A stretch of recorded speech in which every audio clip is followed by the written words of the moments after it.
স্ত্রীকে কখনো মা বাপ সন্তান সন্ততির সামনে কোনো ভুল ত্রুটি হলে শাসন করবেন না। একা নিয়ে বুকে জড়িয়ে ধরে তার সমস্ত নেক কাজের স্বীকৃতি দিয়ে তারপরে বলবো যে এরকম একটা বিষয় আমি দুঃখ পাই নাই, তবে আমি চাই যে এটা তুমি কারেকশন করে নাও এবং আমি আল্লাহর দরবারে তোমার জন্য দোয়া করব।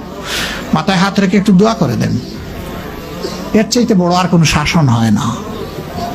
কিন্তু আপনি যদি মাকে খুশি করতে গিয়ে মায়ের সামনে তাকে ধমক দেন, তার ব্যক্তিত্বের উপর আপনি তীর ছুঁড়েছেন, আঘাত দিয়েছেন, সে ফুঁসে উঠবে। সে বলবে সব উজাড় করে তোমার এই সংসারে দিলাম, আজকে তুমিই না আমাকে এইভাবে বেইজ্জত করলে। সে মানুষ তো, তার মানবিক রিয়াকশন হবে। কাজ করবো না আমরা কেউ।